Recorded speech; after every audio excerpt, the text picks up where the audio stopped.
తమ న్యాయపరమైన డిమాండ్లను తీర్చకపోతే ఈ నెల 27వ తారీఖున చలో విజయవాడ కార్యక్రమానికి శ్రీకారం చుడతామని యూటీఎఫ్ జిల్లా అధ్యక్షుడు మాదన విజయ్ కుమార్ అన్నారు.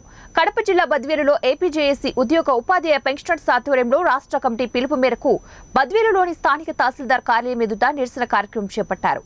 ఈ సందర్భంగా వారు మాట్లాడుతూ బకాయిలు, DA arrears, additional quantum pension విషయంలో ప్రభుత్వం నిర్లక్ష్యం చేసిందని, సత్వరం ప్రభుత్వం తగు పరిష్కారం చేయాలని వారు డిమాండ్ చేశారు. వర్షం కురిసిన చందాన ఈ రాష్ట్ర ప్రభుత్వం వ్యవహరిస్తా ఉంది.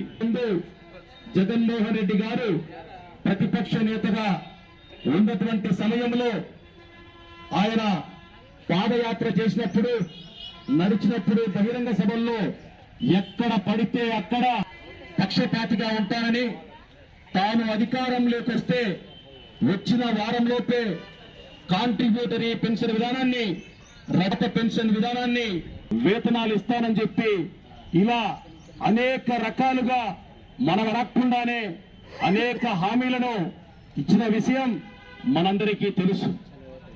మరి జగన్మోహన్ రెడ్డి సర్కార్ అధికారంలోకి వచ్చి 4 సంవత్సరాల 9 మాసాలు పూర్తవుతా ఉంది.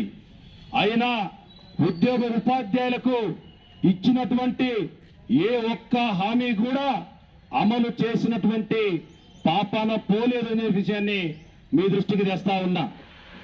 మరి తాను అధికారంలోకి వస్తే ఉద్యోగ ఉపాధ్యాయులకు మెరుగైన వేతనాలు ఇస్తామని చెప్పి ప్రకటించినటువంటి జగన్మోహన్ రెడ్డి గారు ఈ రాష్ట్రంలో, ఈ దేశంలో ఎప్పుడు ఎన్నడూ కని వినిగని రీతిలో ఉద్యోగ ఉపాధ్యాయులకు ఉన్నటువంటి వేతనాలలో కోత విధించి చరిత్రకెక్కినటువంటి ముఖ్యమంత్రిగా గుర్తింపు పొందిన విషయం కూడా మనందరికీ తెలుసు. అధికారంలోకి వచ్చినటువంటి వారంలోపే కాంట్రిబ్యూటరీ పెన్షన్ విధానాన్ని రద్దు చేసి పాత పెన్షన్ విధానాన్ని అమలు చేస్తానని చెప్పి జగన్మోహన్ రెడ్డి గారు చెప్పారు. మరి వారానికి ఎన్నాళ్ళలో ఎవరికీ అర్థం కానటువంటి పరిస్థితి ఉంది.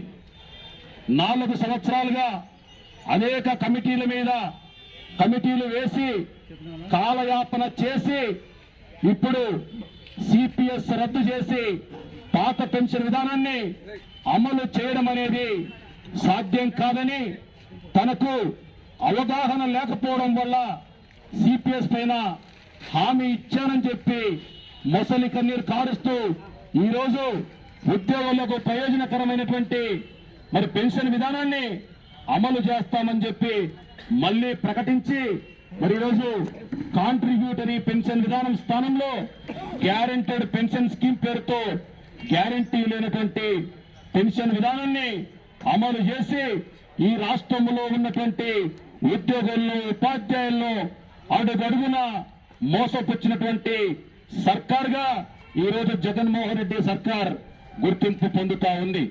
సాధారణ ప్రజానికాన్ని కాదు, మొత్తం మేధావులుగా చెప్పుకున్నటువంటి ఉద్యోగులలో ఈ జగన్మోహన్ రెడ్డి సర్కార్ని మనం ఈ సందర్భంగా గుర్తు చేసుకోవాల్సినటువంటి ఉద్యోగులు గాని, ఉపాధ్యాయులు గాని తమ అవసరాల కోసం దాచుకున్నటువంటి ప్రావిడెంట్ ఫండ్, ఏపీజీఎల్ఐ తదితర సొమ్ములన్నిటినీ కూడా ఉద్యోగ ఉపాధ్యాయులకు తెలియకుండానే దొంగల మాదిరిగా మరి ఉద్యోగుల సొమ్మును కాజేసి ప్రభుత్వం తమ అవసరాల కోసం మళ్లించుకోవడం అనేటువంటిది దుర్మార్గమైనటువంటి చర్య అని చెప్పి ఈ సందర్భంగా మీ దృష్టికి చేస్తా ఉన్నా.